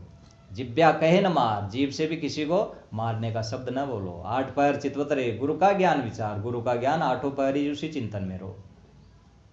असली साधना है कि हमेशा ही हम अपने स्वरूप में रहे, एक क्षण भी उससे अलग ना हो। संतों ने तो यहां तक कहा कि अपने मुख से राम के अलावा कुछ नहीं निकलना चाहिए। उस अपराधी जीव को नहीं नरक में ठोर। दादू जिनकी जिभ से राम बिना निखरत जो और, उस अपराधी जीव को नहीं नरक में ठोर। राम के बिना और शब्द निकलता तो उस अपराधी जीव को नरक में भी ठोर नहीं है। जितना शब्द बोलते ना हम प्रपंच के, उतना ही पाप करते। फालतू व्यर्थ का शब्द न बोल करके मौन रहे कि हरियस गाओ, या तो मौन रहे या ज्ञान की विचार की साधना संयम से अपना जीवन शुद्ध बनाना चाहिए। तो ये बाहर के जो वैज्ञानिक लोग हैं ये केवल बाहर की उन्नति करते हैं, और जो संत है ना ये अंदर के वैज्ञानिक है। इन्होंने अंदर की खोज करके दुनिया को बताया कि एक अंदर ऐसी चीज है जिसमें सुखी होने के लिए कुछ नहीं चाहिए। उसके लिए तो सारा सुख छोड़ना पड़ता। बाहर का सुख ही हमको दुख देता। बाहर के सुख में जितने आसक्त होते हैं उतने दुखी होते जाते हैं। बाहर की ये लोग जो जितने अय्याशी होते हैं, कई लोगों को राय देते हैं डॉक्टर लोग, भाई एसी का प्रयोग बंद कर दो नहीं तो तुम्हारी जिंदगी खतरे में है। ज़्यादा खान पान में चटक मटक खाते हो तो डॉक्टर छुड़ाते हैं। कई लोगों की चमड़ी खराब हो जाती है एसी से, फिर उनको डॉक्टर मना करता है भाई एसी में रहना बंद कर लो नहीं तो तुम्हारे साथ कुछ भी हो सकता है, क्योंकि उसमें एक गैस होती है खराब, वो गैस शरीर के लिए बहुत नुकसान होती है। लेकिन उसके आदी हो जाते हैं लोग। घर में कमरे में भी एसी, गाड़ी में बैठते हैं वहाँ भी एसी, एसी के बिना रह ही नहीं पाते। तो वो जीवन को एकदम इतना सुविधाजनक बना लेते हैं कि वो बस थोड़ी भी बाहर की प्रकृति की प्रतिकूलता सह नहीं पाते। लेकिन हम प्रकृति में जीते हैं ना, तो गर्मी सहन करते हैं तो हमारा पसीना निकलता है तो शरीर मजबूत होता है, विकार निकलता। सर्दी गर्मी सबको सहन करना चाहिए। अब उसमें सहन शक्ति नहीं रहती तो फिर वो नाजुक होता, थोड़ी थोड़ी बात में ही उसकी बीमारी होती जाती। तो ये सहनशीलता बढ़ानी चाहिए, प्रकृति के अनुसार जीना चाहिए। लेकिन प्रकृति में जीना बंद कर दिया आदमी, विकृति में जीता, सुख सुविधाओं में जीता, इसलिए फिर वो शरीर से भी रोगी होता है, मन से भी रोगी होता है। घर त्याग के साधु कुछ वाच्य शक्ति आ गई, पर्यटन अब करने लगे। गुजरात मथुरा बंबई चेलाओ चेली में ही अपने दिन किए सब ख्वार है। श्रद्धा नहीं गुरु साधु में गुरु भक्ति बिन सब चार है। जिससे कोई बिना श्रद्धा के साधु गए। कई लोग ऐसे हैं जिनको कोई ज्ञान नहीं है गुरु का, बस हो गए साधु न जाने कैसे। उनको न बोलने का होश न खाने पीने का होश, ऐसे रहते जीवन में। अभी एक दिन हम एक साधु से मिले तो वो इतना बकबक करते थे, और वो जर्दा वो गांजा भांग खाने पीने वाले थे। मैंने कहा हम आए हैं इधर थोड़ा ध्यान करेंगे, तो कहा ठीक है कर लो, इधर ठाकुर जी का ध्यान करेंगे ना, हमको ध्यान करेंगे। तो हाँ, तो उधर जाके बैठ गए। अब वो फिर कहता देखो ये बाबा कहाँ से चला आया ध्यान करने के लिए, हम यहाँ ही नहीं कर पाते हैं, हमारा जीवन बेकार है। उसको पश्चाताप हुआ, हमारा जीवन बेकार है, हम तो मोह माया में उलझे हुए हैं। देखो हम अभी जर्दाई खा रहे हैं, हमें तो अभी डोल डाल ही नहीं गए और ध्यान करने आ गए। तो वो क्या करे बेचारे, आदत ऐसी लग गई, न उनको कोई गुरु की समझ है न क्या है, बस ऐसे ही पड़े हैं घर त्याग करके। तो छोड़ दिए, लेकिन समझ नहीं है जीवन की। अगर समझ होती है ना तो घर में ही बहुत अच्छा काम कर लेते हैं, और समझ नहीं है तो घर त्याग कर भी वो भटकते रहते हैं इधर उधर। तो इसलिए वो संसार में अपने दिन सब ख्वार कर देते हैं। श्रद्धा नहीं गुरु साधु में गुरु भक्ति बिन सब जा रहा है। गुरु में साधु में श्रद्धा नहीं तो बिना गुरु भक्ति के उसका जीवन बेकार है। साधु और गुरु ये दो रूप है, लेकिन चीज एक। कोई हमारे लिए साधु है, किसी के लिए गुरु है, कोई किसी का गुरु है, हमारे लिए संत है। तो उसमें भेद नहीं है, वो एक ही रूप है। सबके प्रति श्रद्धा होनी चाहिए। हमें तो भेष मात्र के प्रति श्रद्धा रखनी चाहिए, उसके कर्म उसके पास में हम श्रद्धा रखेंगे ना तो उससे हमारे को लाभ होगा। और हम किसी में अवगुण देखेंगे तो हमारे को नुकसान होगा। न जाने वो सही हो और हम बिना मतलब ही अवगुण देख रहे हैं तो फिर हमारे को नुकसान होगा उससे। इसलिए कभी किसी में अवगुण नहीं देखना चाहिए। हाँ कोई दुर्गुणी हो और कुसंगी हो तो उससे दूर रहना चाहिए, लेकिन उसकी निंदा में भी नहीं पड़ना चाहिए, अपना काम करना चाहिए अलग। एक बार एक फकीर थे, शेख शादी, वो पिता पुत्र जा रहे थे कहीं, तो एक जगह पड़ाव लगा और सोए हुए थे। सुबह उठे, वो सुबह उठ करके खुदा की इबादत कर रहे थे, वो बच्चा भी उठा। तो वो अपने पिता से बोलता है कि अब्बा जान देखो ये लोग कितने आलसी हैं, सब सोए हुए हैं, खुदा की इबादत का समय हो गया फिर भी। उसने कहा कि बेटा तू भी सो जा, पर निंदा मत करे किसी की सुबह पहले उठ के, ये निंदा करना पाप है। किसी की निंदा नहीं करना चाहिए। रामायण में मानुष में कहा गोस्वामी जी ने, पर निंदासम अग्न गरीसा परम धर्म श्रुति विदित अहिंसा। परम धर्म है अहिंसा का पालन करना, मेरे से किसी को दुख नहीं होना चाहिए, ये सबसे बड़ा धर्म है। और परम पाप क्या? पर निंदासम अग्न गरीसा, पराय निंदा के समान महापाप नहीं। इसलिए किसी की निंदा नहीं होनी चाहिए। निज प्रभुमय देखे जगत कैसन करे विरोध। निज प्रभु को ही सब में देख रहे हो तो फिर किससे विरोध करते हो? दो वैष्णव साधु थे तो वो आपस में लड़ते थे। मैंने ये रामायण की चौपाई बोली उनसे, वो रामायणी थे दोनों, समझते थे बात। मैंने कहा निज प्रभु में देखे जगत कैसन करे विरोध, फिर आप लड़ते क्यों? उन्होंने कहा महाराज जी बात तो सही है लेकिन वो गलत है। मैंने कहा गलत रहता ही नहीं, फिर अगर आप सब में अंदर राम देख रहे हैं तो फिर दृष्टि में गलत रहे ही नहीं, वो भी राम है, आपका प्रभु है उसमें भी। आप उसमें दुश्मन का रूप क्यों देखते हो? उसमें भी प्रभु है। निज प्रभु में देखे जगत कैसन करे विरोध, ये अपने प्रभु को सब में देखते हो तो फिर किससे विरोध करें? वो भी तो मेरा ये। निज कर लागे निज तन अंगुरी गई निज आंख, दसन चबाए जीव निज कांको क्रोध करी भाग। तैसे सबई विचारे क्रोध न करे भाई, सब तेरे तू सबन का कांको जान रिसाए। कोई भी हो, किसी पंथ का हो, घूम घुमा के वही तो आते हैं वैराग्य की बात। पूर्ण साहेब परम्पार किए, वो भी यही बात कह रहे हैं कि अपना ही हाथ अपने हाथ में लग जाए तो हाथ को तोड़े तोड़ेंगे, अपने दांत तो से जीभ कट जाए तो दांतों को तोड़े तोड़ते हैं, अपने हाथ से अपनी आंख में चले जाए अंगुली तो फिर किसको क्रोध करेंगे? तैसे सभी विचारे क्रोध न करिए भाई, तैसे सभी को विचारो, किसी पर क्रोध नहीं करो। सब अपने हैं, सब आत्मीय है, आत्मा के समान समझो सबको। आत्मत सर्वभूतेषु यम पश्यति स पंडित है। पंडित कौन है? नीति में कहा परदार मात्रवतेषु परद्रव्येषु लोष्टवत है। आत्मत सर्वभूतेषु यम पश्यति स पंडित है। ये तीन चीजें करता है ना वो पंडित है। परदार मात्रवतेषु, पराय स्त्री को माता के समान। परद्रव्येषु लोष्टवत है, दूसरे के धन को धूल के समान। आत्मत सर्वभूतेषु, सभी प्राणियों को आत्मा, अपनी आत्मा के समान, सबको परमात्मा समझता है। यम पश्यन्ति स पंडित है, इस तरह से जो देखता है वो पंडित है। तो इसलिए संत गुरु में श्रद्धा नहीं है तो बिना गुरु की भक्ति के बेकार है। इसलिए सबके प्रति श्रद्धा रखना चाहिए। संत को ऐसे नहीं समझना चाहिए कि कोई जाति का, हमारी जाति का, या कोई बहुत विद्वान हो या बोलना जानता हो, संत है बस, तो उसमें श्रद्धा रखनी चाहिए। हमारी चाहे उम्र में कम हो, कहीं उसको उम्र की दृष्टि से देखना ही नहीं चाहिए, जाति पाति की दृष्टि से, परिवार की दृष्टि से। ये भाव रखोगे तो आप साधु से लाभ नहीं ले पाओगे। बस वो संत है और उन्होंने त्याग तपस्या किए, ऐसे मेरे में भी आने चाहिए, तो उनके प्रति श्रद्धा रखिए हम, भाई इनके अंदर त्याग है। बातें तो बहुत कर देते हैं ज्ञान की ऊंची ऊंची, लेकिन त्याग नहीं है तो बिना त्याग के सब बेकार है। बिन वैराग्य न भक्ति है, बिन वैराग्य न शान।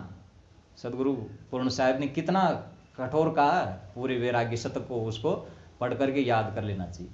वैराग्य में, त्याग में ये सब कुछ। बिना त्याग की बातें कर लेने से कुछ नहीं होता। बातें तो टेप रिकॉर्ड भी बोल देता है, उससे कोई लाभ नहीं। लाभ तब होगा जब हम त्याग करेंगे जीवन में।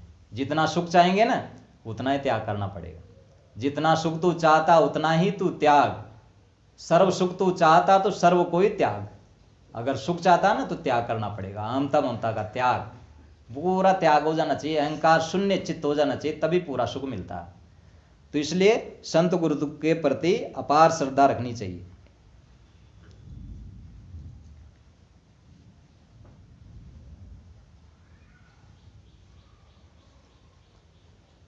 पंडित पुराणिक और वैदिक और त्रिपाठी पाती है। श्लोक में बातें करे, जग में प्रकाशित कांति है। व्यवहार में चातुर बड़े और नीति में सरदार, नहीं संत के पग में पड़े, गुरु भक्ति बिन सब चार है।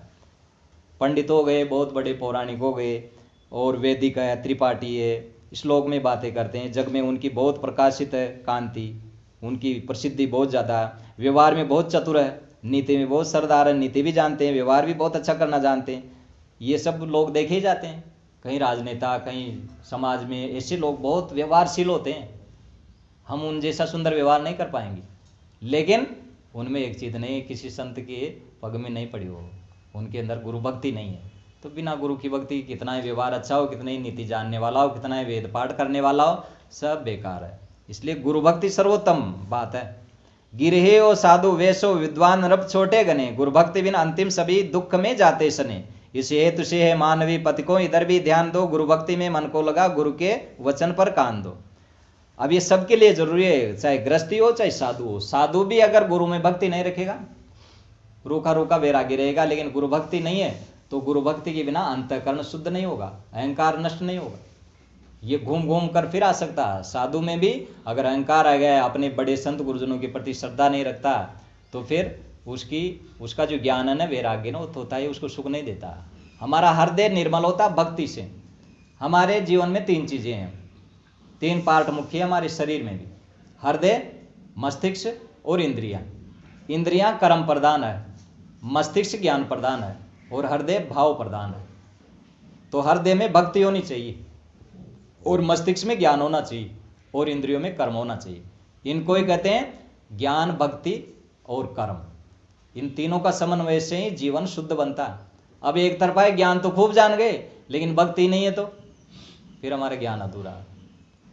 भक्ति से हो, ज्ञान उससे ध्यान होता, ध्यान से ही त्याग सब बहुरोग होता। भक्ति हो और ज्ञान हो, ज्ञान के साथ ध्यान भी होना चाहिए। ज्ञान खूब जानते हैं लेकिन ध्यान नहीं करते हैं, चित्त की निर्मलता का काम नहीं करते हैं, चित्त को एकाग्र नहीं करते हैं, तो काम नहीं बनेगा, शांति नहीं मिलेगी। आश्रम के पास 2 बच्चे वो नए पढ़ने आए थे, तो वो शुरू में आए कि हम कैसे पढ़ाई करें। मैंने कहा घर से संबंध तोड़ दो जब तक पढ़ते हो। आप नौकरी लगना चाहते हैं, घर से बात बंद करना हो, बिल्कुल कनेक्शन तोड़ दो, तब आप पढ़ पाओगे। उन्होंने ऐसा ही किया, श्रद्धा रख कर। उनको बहुत लाभ हुआ। उन्होंने कहा हम पहले पढ़ ही नहीं पाते थे, अब लाइब्रेरी जाते हैं, हमारा इतना चित्त लगता है पढ़ने में कि आपने ऐसी क्या कृपा की कि हमारा चित्त तो बिल्कुल हट गया। अब लोगों से बात नहीं करने का होता है, घर वालों से भी हम बात नहीं करते, और घर वालों से कहते कि हमको गुरुजी ने ऐसे बता दिया कि घर वालों से बात नहीं करना, तो घर वाले भी राजी हो गए, ठीक है बेटा तुम पढ़ो। तो क्यों? उनकी चित्त की एकाग्रता बढ़ गई। चित्त की एकाग्रता बढ़ने से उनके पढ़ने की ज़्यादा रुचि हो गई। अब पहले के हम बार बार ही बात करते थे घर वालों से, बात में ही वो बात कर देते, वो फ़ोन करते, हम फ़ोन में बैलेंस ही नहीं रखते हम, तो हमारी शक्ति बढ़ गई और हमको बड़ा आनंद आता है पढ़ने में, और आपकी हर बात अच्छी लगती है। उनको जो भी बात बताते हैं वो धारण करते हैं, उनके अंदर श्रद्धा, तो उनको वो बात लग गई, तो उनको लाभ हुआ। तो चित्त की एकाग्रता से ही हम हर काम में सफल होंगे। जिसका चित्त एकाग्र होगा ना, वो व्यवहार में भी सफल होगा, अध्यात्म में भी सफल होगा। और चित्त ही चंचल रहता, मन कहाँ और काम कहाँ कर रहे हैं, क्या चीज़ लेने गए, भूल गए, मैं तो न जाने क्या लेने आते, क्योंकि चित्त एकाग्र नहीं, भूल जाते हैं। अब चित्त जिसका एकाग्र होता है ना, वो काम करता है। जो काम की बात है उसी को ऐसी तरह से बोल गए, हम आए थे कल्याण के लिए, बोल गए, आए थे हरे भजन को ओटन लगे कपास, या मैं ला गया चोरा चोरिया में 11 गोबर में ये करवा थोड़ा है चापा, बस या में ला गया। और वहां सु लड़वा झगड़वा, तारो नाच जावर, तारो यूं है लड़ और वहां सु राग द्वेष मोल ले लिया। आपा अगर आपा जन्म लिया जब सोचा जाग भाई यहाँ लड़ाई लिया आपने बू बेटा मर, पास पड़ोस मर, पर ये लड़ाई बढ़ा लिया ना, तो यो आपा खतरो मोल ले लिया। तो यो काम न करनो, आपाने प्रेम सु रहनो छे, सब सु अरे अपनो काम करनो छे, सबसु ज्यादा अपना आप सु प्रेम करनो छे, और उनके लिए संत गुरुजना सु प्रेम करनो छे। जैसी प्रीति कुटुंब से तैसी गुरु से होय, कहे कबीरता दास का पला न पकड़े कोई। जैसी प्रीति संसार सु है ना, असी संत गुरुजना सु, सत्संग सु, ध्यान चिंतन सु, अध्यात्म का जितनी भी सामग्री चाहिए सु कर ले प्रेम, तो फिर अपना आप ही कल्याण जाओ। उनको कोई पलो न पकड़ सके, उनको कोई बांध न सके संसार। तो इसलिए चाहे साधु हो चाहे ग्रस्त हो, विद्वान हो नृप छोटो, कोई भी हो, छोटो बड़ो कोई भी, उन सब ने गुरु भक्ति बिना अंतिम सभी दुख में जाते सने। अगर गुरु भक्ति को ना सभी दुख में जा रहे थे, बिना गुरु की भक्ति के सब दुख में जाएंगे, चाहे कितने ही बड़े हो, चाहे साधु हो चाहे ग्रस्त हो। इसलिए सबको जरूरी है गुरु भक्ति हृदय में, क्योंकि हमारे पास हृदय नहीं होता तो कोई जरूरत नहीं थी गुरु भक्ति, लेकिन हमारे पास हृदय है, तो इसको भावपूर्ण रखना पड़ेगा किसी संत गुरुजनों के प्रति। अपार श्रद्धा होगी ना, उतने ही हम आगे बढ़ेंगे। स्वामी विवेकानंद बताते हैं अपने विषय में कि मैं पहले रामकृष्ण परमहंस में श्रद्धा नहीं करता था, इसे समझता है ये तो बाबा पागल है, क्योंकि वो पढ़े लिखे थे, विद्वान थे, और ये तो अनपढ़ है तो बाबा। लेकिन जब मैं समझा कि ये तो एकदम तल्लीन रहते हैं, संसार से इसको कोई मतलब नहीं है, ये तो अपने इष्ट में आराध्य में तल्लीन रहते हैं, उनका वैराग देखा तो उनके अंदर श्रद्धा जगी उनके अंदर फिर, और वो इतने श्रद्धावान थे, उनको बहुत प्रचार का काम भी करना होता था। एक बार रामकृष्ण परमहंस बीमार हुए तो उनके गुरु भाई लोग कहते थे कि ये तो विवेकानंद तो कह देते हैं सेवा करो सेवा करो, खुद तो करते ही नहीं। तो वो सुन लिए तो फिर वो रामकृष्ण परमहंस को कैंसर था, तो उनकी सेवा में वही रहने लगे।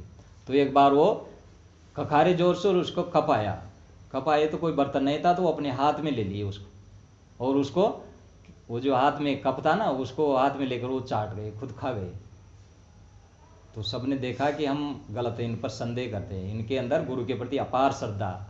उन्होंने कहा कि चाहे कितना ही तपस्या कर ले, चाहे हिमालय में चल जाए, चाहे जितना बड़ा विद्वान हो जाए, जितना बड़ा धनवान हो जाए, लेकिन गुरु के चरणों में बालवत हृदय होकर के नहीं गिरेगा, तब तक उसको शांति नहीं मिलेगी।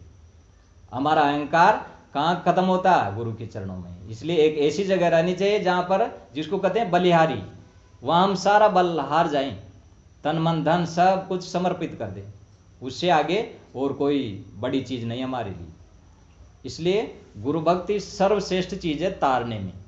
जो गुरु भक्ति आ जाती है ना, उसको सहज ही नौका पार लग जाती है। और ये नहीं आए ज्ञान का बड़ा बड़ा पोता पढ़ लिया, बहुत बड़ा विद्वान हो गया, योग तप भी बहुत कर लिया, लेकिन अहंकार भरा है, तो अहंकार भरा रहने के कारण से हमारा हृदय निर्मल नहीं हो पाता। इसलिए जो भरा नहीं है भावों से, जिसमें बहती रसदार नहीं, वो हृदय नहीं, वो पत्थर है जिसमें स्वदेश के लिए प्यार नहीं है। एक कवि मैथिली शरण गुप्त, उन्होंने कहा कि जिसके हृदय में भाव नहीं है, जो भरा नहीं है भावों से, जिसमें बहती रसदार नहीं, रस की धारा, प्रेम की धारा जिसमें नहीं बहती, वह हृदय नहीं, वो पत्थर है। वो हृदय नहीं है, वो तो फिर पत्थर है वैसे, ऐसे बिना भक्ति की। वह हृदय नहीं, वो पत्थर है। इसलिए तो साहब ने कहा ना, पाहन फोर गंग एक निकली। ये कठोरता, हृदय की कठोरता फोड़ करके हमारे अंदर से भक्ति निकले, ज्ञान निकले। ये कठोर है बहुत हृदय, तो ये इसकी भक्ति से निर्मल होता है। भक्ति की जब हम इसमें बुआई करते हैं ना, तो ये निर्मल होता है। निर्मल जैसे फसल बोते हैं तो उसमें भी निर्मल करना पड़ता है, और मिट्टी को तब बीज बोते हैं। तो इसलिए हृदय की कठोरता नष्ट करने के लिए भक्ति की जरूरत होती है। तो गुरु भक्ति बिन सभी अंत में दुख में जाते सने, सभी दुख में चले गए, कोई भी सुखी नहीं हुआ। जो भी सुखी हुआ ना, गुरु भक्ति में आके सुखी हुआ। भवन बसतबा चौतपन होइन विषय विराग, हार हृदय बहुत दुख लाग, जन्म गयो हरि भक्ति बिन। मानस में शुरू में बालकांड में एक शोर था, उसमें मनु जी महाराज अपनी पत्नी शत्रुपा से कहते हैं कि प्रिया, मैंने सोचा था कि मैं सब कुछ छोड़ करके जल्दी से भजन करूंगा भगवान का, लेकिन भवन बसतबा चौथपन, भवन में रहते रहते मेरा चौथापन आ गया। होए न विषय विराग, विषय से वैराग्य नहीं होता। हार हृदय बहुत दुख लागा, मेरे हृदय में बहुत दुख होता है। जन्म गयो हरि भगत बिन, हरि भक्ति के बिना ही मेरा जीवन चला गया।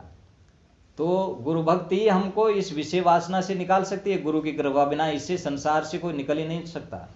अपने बल पर जो चाहता है ना कि मैं अपने बल पर निकल जाऊं, जिन जिन कीन आप विश्वासा नरक गए ते नरकई बासा। बीजक में साहिब कहते, जो अपने खोटे मन पर विश्वास किया ना, अहंकार किया, वो नरक में चला गया। जिन जिन कीन आप विश्वासा नरक गए थे नरकई वासा, वो नरक में चले गए, नरक में बास हो गया उनका। ये अपने मन पर, गंदे मन पर विश्वास कर लिया, अभिमान करके कि मैं क्या जरूरत है संत गुरु की, मैं तो मैं अब सब जान गया, तो फिर वो नरक में जाएगा। इसलिए संत गुरु आधार और न रक्षक कोई किते, संत गुरु ही आधार है हमारे, और कोई दूसरा रक्षक नहीं संसार में इस जीव का। संत सहायक जीव के संत ही पार लगाए, औरन से होए नहीं जो भ्रम भूल नसाए। हमारा भ्रम और भूल नष्ट करने वाले संत गुरुजन ये, इसलिए उनके प्रति अपार श्रद्धा रहनी चाहिए। ये मूल है भक्ति। फिर बाद में ज्ञान और वैराग्य, कर्म, उपासना जो भी है वो सब बाद में है। मूल भक्ति जिसके है ना, वो उसके लिए सब कुछ आ जाएगा उसके पास। और भक्ति नहीं है तो फिर कुछ भी नहीं है। मुक्ति कारणम समग्र्याम भक्तिरेव गर्यसी, स्वस्वरूप अनुसंधानम भक्तिरिति विधीयते। स्वामी शंकर ने भी कहा कि मुक्ति के सभी कारणों में भक्ति श्रेष्ठ है। मुक्ति का सामग्र्याम भक्तिरेव गर्यसी, मुक्ति के सभी जितने भी कारण है ना, और भी कारण है मुक्ति के, लेकिन उसमें भक्ति श्रेष्ठ है। भक्ति आ जाएगी तो फिर मुक्ति की तरफ हम अग्रसर हो जाएंगे। और स्वस्वरूप अनुसंधानम भक्तिरिति विधेयते, अपने स्वरूप का अनुसंधान करना ही भक्ति है। इसलिए गुरु की भक्ति शुरू है और आखिरी है। तो इसमें सदगुरु कहते हैं कि इस हेतु से मानव पथ को इधर भी ध्यान दो, इधर भी ध्यान दो भक्ति की तरफ। तुम संसार में धन दौलत मोह माया में ध्यान देते हो, भक्ति की तरफ ध्यान दो। तो इस पर ध्यान दोगे ना, तो फिर जिस पर ध्यान देते हैं उसका विकास होता है। जिस चीज पर हम ध्यान देते हैं ना उसका विकास होता है। जीवन पर ध्यान देंगे तो जीवन का ध्यान, उसका विकास होगा। धन पर ध्यान देंगे, धन का विकास होगा। जैसे मकान का पर ध्यान देंगे, मकान की सफाई पर, मकान का साफ सफाई रहेगी। जिस चीज़ पर ध्यान देंगे उधर ही हमारा विकास होगा। तो हम ध्यान किस पर दें? जीवन पर, अपने मन पर, अपने हृदय पर। मेरा हृदय शुद्ध रहना चाहिए सदैव। सबसे बड़ी कीमती चीज़ है मेरा हृदय, वो गंदा नहीं होना चाहिए, उसमें शुद्धता रहना चाहिए। चीज़ बिगड़ जाए कोई बात नहीं, और सब कुछ बिगड़ जाए कोई बात नहीं, मेरा मन नहीं बिगड़ना चाहिए। मेरा मन सबसे कीमती चीज़ है। मन बिगड़ना, स्वभाव बिगड़ना, हृदय बिगड़ना एक ही बात है। हम हृदय को शुद्ध रखें सदा, और वो ज्ञान से, भक्ति से ही रहता है। इसलिए गुरु भक्ति में मन को लगा, गुरु के वचन पर कान दो। गुरु भक्ति में मन को लगा, ये मन इधर उधर भटकता, इसलिए मन को गुरु भक्ति में लगा। और गुरु के वचन पर कान दो, गुरु के वचनों पर कान दो, जो कहते हैं उसको सुनो। ज्ञान ज्योतिषामृति अक्षर के माध्यम से सदगुरु थे, गग्गा गुरु के वचने मान, दूसरा शब्द करो नहीं कान। दूसरा पे कान ही मत दे, बस गुरु के शब्दों पर ही बार बार ध्यान दो, उसका ही चिंतन मनो, वही आपके गूंजता रहना चाहिए दिमाग में हमेशा। 8 पैर 64 घड़ी वही रहना चाहिए आपके ध्यान में। आप सोए तब भी गुरु का ज्ञान चिंतन करके सो, तो आपके नींद में भी गुरु ज्ञान ही रहेगा, और आप उठते ही तुरंत वही ज्ञान खड़ा हो जाएगा, संसार आएगा ही नहीं आपके अंदर। ये गुरु भक्ति जितनी प्रबल होगी उतना ही आपके ये बढ़ेगा। सहजोबाई में गुरु भक्ति बहुत प्रबल थी। उन्होंने कहा, राम तजु पे गुरु न विसारो, गुरु के सम हरि को न निहारो। मैं राम जी को छोड़ सकती हूँ लेकिन गुरु को नहीं विसार सकती। मैं गुरु के बराबर भी राम जी को नहीं रख सकती। उनने तुलनात्मक अध्ययन करते हुए पूरे वजन में बताया कि भगवान ने तो इस संसार में डाल दिया लेकिन गुरु ने निकाल दिया।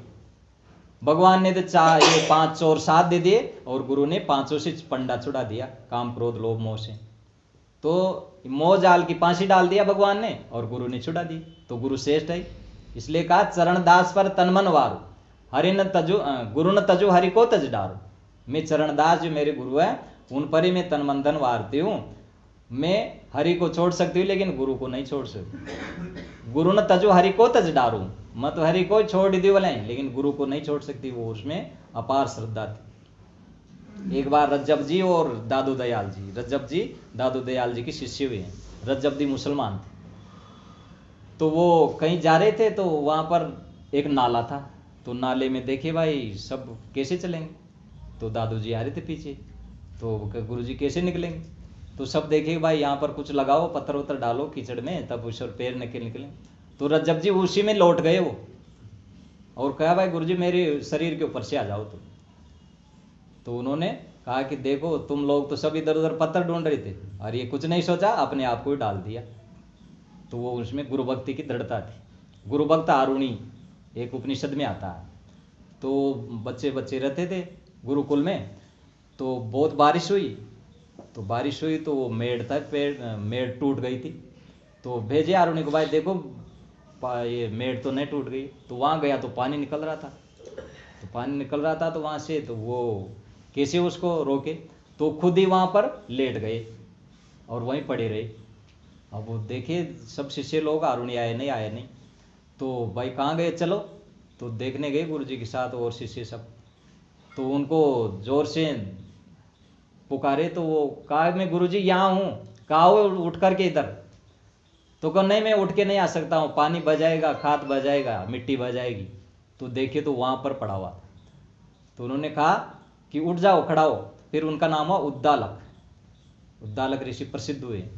तो फिर वो उठे, फिर वहाँ पर मिट्टी लगा दी। तो उनमें इतनी गुरु भक्ति थी गुरु के प्रति। तो फिर गुरु के प्रति भक्ति होने से वो ज्ञान प्राप्त किए और बहुत बड़े ऋषि हुए। तो गुरु भक्ति हमको महान बनाती है। जितनी गुरु की भक्ति होगी ना, उतना ही ज्ञान में, ध्यान में, सत्संग में, सेवा में, साधना में, सब में आगे बढ़ेंगे। और बिना गुरु भक्ति के तोता ज्ञान, तोता वैराग्य, रूखा सूखा, वो कुछ शांति नहीं देता। इसलिए गुरु के प्रति अपार श्रद्धा होनी चाहिए और उनको भगवान से बढ़ के समझना चाहिए। यही भगवान है, यही देवता। उपनिषद के ऋषि तो कहते, मातृ देवो भव, पितृ देवो भव, अतिथि देवो भव, आचार्य देवो भव। माता देवता, पिता देवता, अतिथि देवता, गुरु देवता, ये हमको ज्ञान देते हैं। तो इसलिए गुरु भक्ति में मन को लगा, गुरु के वचन पर कान दो। गग्गा गुरु के वचन ही मान, उनको मान लो बस। पहले तो देखना समझना चाहिए, गलत गुरु नहीं होना चाहिए। अब सही है गुरु और फिर भी हम उसमें उनके वचनों पर ध्यान नहीं दे रहे, तो फिर हम कहीं के नहीं है। इसलिए गग्गा गुरु के वचन ही मानो, फिर आप समझ जाओगे धीरे धीरे, फिर उनकी बातें आप साक्षात कर लोगे ना जीवन में, तो फिर आपका अनुभव बन जाएगी, आपका ही जीवन बन जाएगी। तो गग्गा गुरु की वचन है, मान दूसरे शब्द करो ना, दूसरे शब्दों पर कान मत दो, नहीं तो चित्त भटकेगा, चारों तरफ ही न जाने क्या क्या बातें फैली संसार में उल्टी सीधी। तो एक तरफ एक निष्ठ होकर के एक गुरु के आधार में चल